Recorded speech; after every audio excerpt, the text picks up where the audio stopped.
Hello and welcome to my presentation today entitled Boundaries and Enmeshment in Creative Practice. Thank you so much for coming along to have a listen, and a huge thank you as well to Exclamation Conference for allowing me to speak today and to talk to you about my practice-led research journey. I really hope that you enjoy it. So, first of all, a little bit about me and my practice. So my name is Midge Ryall and I'm a spoken word poet. I like to design and facilitate creative writing workshops as well. And I hold an event called the Poetry Fuddle with both new and established poets, giving them a space to, at the moment virtually, share work and ideas and inspiration and discussion points. I write a lot in my own work about themes of identity, trauma and storytelling, including the notion of intergenerational and collective trauma.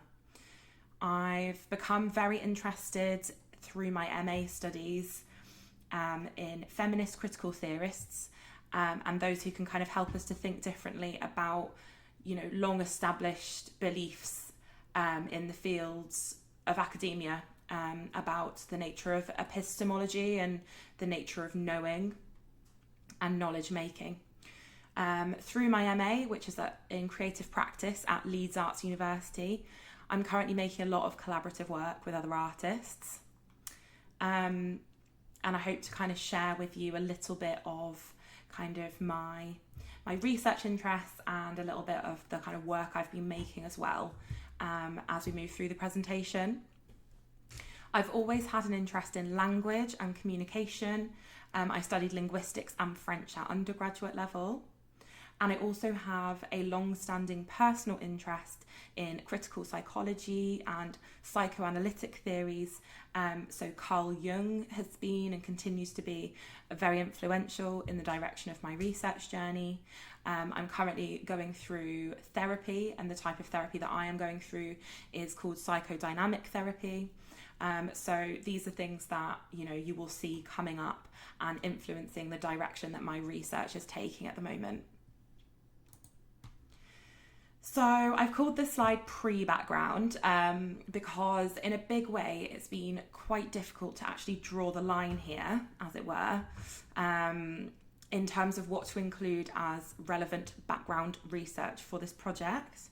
I feel like I've been on this research journey and on this personal journey for a really long time, and I'm still not quite sure that I've ended up where I need to be, as is the kind of perpetual worry, I think, with being a researcher and perhaps being an artist too, perhaps being a person. So I started out my MA studies with a proposal. I wanted to basically facilitate creative writing workshops that could empower others to express themselves and rehabilitate through creative writing. And it was specifically perpetrators of sexual violence that I was looking at as a potential client base. The reason for this is that my day job currently, so what I earn most of my money from, is being an impartial advisor and advocate at a university. So many of my clients that I see day to day in that role are actually perpetrators of sexual violence, allegedly, going through disciplinary procedures. So obviously starting my MA studies, I started to do a lot of self-reflection. I started to do a lot of exploration of the roots of my practice. And I basically discovered through this self-reflection that the impartiality that had been necessitated by this professional role, amongst many other things, including, questioning my role in society and things like that. Basically, I felt that I had begun to become silenced, or I felt silenced in my creative practice, and it was really creating a block for me. I stumbled across a video of a speech by my favourite author, Chimamanda Ngozi Adichie, at Harvard in 2018, where she talks about the nature of truth. So this quote really represents that key turning point in my research journey when I really felt like I'd made an important discovery, and it really spoke to me. So she said, "So, have a good bullshit detector. If you don't have it now, work on it. But having that detector means that you must also use it on yourself. And sometimes the hardest truths are those that we have to tell ourselves. So I basically decided that the important thing would be for me to try to uncover my own truth. I need to think about my role. I need to think about, as I said, my role as a woman, the reasons why I felt silence, the reasons why I doubted myself, and why I sort of felt so much more comfortable turning the lens on others through facilitation rather than on myself. So this led me down a path to discovering some prominent feminist critical theorists who talk about women's writing and epistemology, the nature of knowing, how we should perhaps challenge what we think we know about things like objectivity and subjectivity. So this is just a quote by Hélène Cixous, who I found very influential in this direction of my research. So she said, "I wish that woman would write and proclaim this unique empire so that other women, other unacknowledged sovereigns might exclaim, 'I too overflow. My desires have invented new desires. My body knows unheard of songs. Time and again, I too have felt so full of luminous torrents that I could burst with forms much more beautiful than those which are put up in frames and sold for a stinking fortune. And I too said nothing, showed nothing. I didn't open my mouth. I didn't repaint my half of the world. I was ashamed. I was afraid. And I swallowed my shame and my fear, and I said to myself, you are mad.'"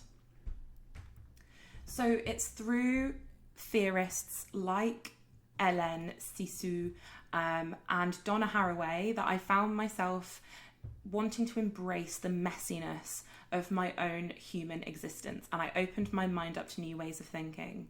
Donna Haraway said also, "All readings are also misreadings, rereadings, partial readings, imposed readings, and imagined readings of a text that is originally and finally never simply there. Just as the world is originally fallen apart, the text is always already enmeshed in contending practices and hopes." So this word, enmeshment, keeps coming up for me, both in my creative practice and in the ways that I try to make sense of my trauma through therapy and the ways that I move through the world and relate to others. So this basically led me to do some practice-led inquiry through self-portrait photography. So I literally decided to turn the lens on myself. I took a series of intimate photographs. Basically, the background to this is I had spent an evening repairing clothes, so a shirt that belonged to my partner, my fiance, Tom, and my favourite pair of socks gifted to me by my mother. I decided to darn these using needle and thread also given to me by my mother. So I felt that I wanted to connect to the performativity, the performance of domesticity in doing this. And I wanted to play the role of the traditional woman. I did this to connect to my mum, but I also did it to connect to, my newfound role increasingly in the home through COVID, as many of us have been, and which reinforces those gender roles, of course. And also my newfound role as fiance to my partner, Tom. So I wanted to explore the tactile nature of sewing and the mindfulness of this task. And in a way, I wanted to embrace that feeling of being enmeshed within my practice, the way I feel psychologically enmeshed with my mother. I wanted to better understand the source of my traumas by literally situating myself within this pair of socks. So I wore these socks, I posed in them in my underwear in my bedroom, and I used a portrait lens, which all obviously further invokes this sense of intimacy for the audience. And I curated this series of photographs with Instagram in mind as a medium, because I really wanted to challenge myself to be vulnerable in ways that I hadn't yet in my explorations and experimentations with my practice. So I felt that this was really the ideal medium through which to display these works and really put them out there in the public eye. So these are some of the methods that I've used, which have contributed to this project. I've chosen to use a bricolage methodology. I've chosen to, utilize narrative inquiry. So the stories that we tell about ourselves to make sense of the world. Donna Haraway again said in her book, Staying with the Trouble, it matters what stories we tell to tell other stories with. So I grew up in a household where I would often hear stories about my mum's childhood and how difficult this was for her. And it has made it difficult for me at times to distinguish my mother's history from my own. So as part of my creative practice studies, I have practiced trying to tell my own story, tell the story of my childhood, and to uncover what my truth was and explore these roots for myself in this sort of messy way that I felt already existed within me. I tried to take control of my own role in my life, really. This led on to some poetic inquiry.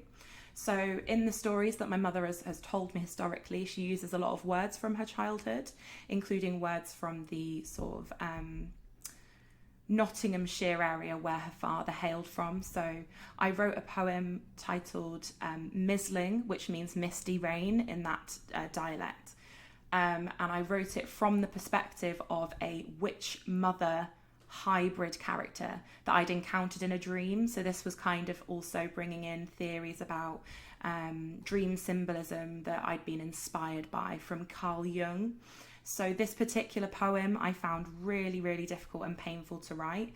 It had some quite violent themes, but I feel like it was really, influential in getting my project to where it is now, where I'm thinking about enmeshment in my practice.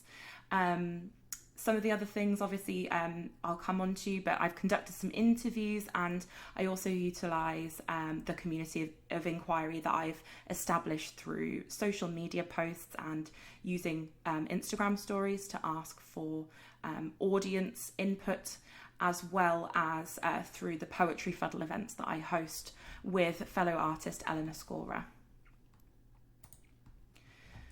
So as I've kind of touched upon, I would notice that periodically through a lot of this very intensive work that I was doing on myself and trying to turn the lens on myself and deepen my relationship with my practice, I noticed that I would periodically come to this point where I felt really, really emotionally exhausted, drained, and creatively blocked.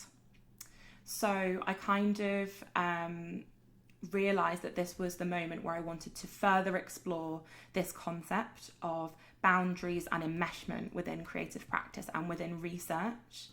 So as with the Best Socks project, I want to utilise social media to facilitate interaction with creative works and to have open conversations about artistic intention and things like that. I've looked a lot at contemporary theories about death of the author by YouTuber Lindsay Ellis. And I've also taken inspiration from a project called the Catalogue of Failures. And I basically decided that I wanted to do similarly to the Catalogue of Failures. I wanted to create an online archive where artists can respond to the themes investigated in interviews that I'm conducting and can actually contribute and make work around these themes. And it just creates this kind of digital archive for artists to share work about enmeshment and establishing boundaries. So this is a quote from one of my most recent interviews about how this particular participant feels that they relate to enmeshment within their own practice. So they said, "My art has always come from a need to do it, as a proof that I am actually worthy of something. Having struggled in mainstream schooling when I was diagnosed with ADHD, I was a failure in academia and I grew up with that narrative. But I was around art really early and it was just something that I always felt capable in. So I think it just really became me. I just can't separate that. So I guess my boundaries are very non-existent. So, as you can probably tell, this is very much a work in progress project. The interviews are at an early stage. I've not actually managed to get much onto the Instagram page, the Boundary Archive, and I've not got much for following. So I don't have any significant findings or conclusions to share with you yet. I would like to conduct some more interviews, perhaps more structured interviews, because at the moment they've all been unstructured. I would like to send out surveys, and I would like to widen my participant base. So at the moment, I've only spoken to female identifying artists. I've not spoken to any researchers, for example. So I would love for this to be a huge collaborative project with multiple voices, and for this research to encourage others to make work that they feel can connect with these themes. So if you would like to get involved, whether as an interviewee or if you think that your work relates to these themes, or you just want to have a chat about it, please do contact me by email or on Instagram. Give the Boundary Archive page a follow as well to keep updated with how the project is progressing. And these are my contact details if you're interested.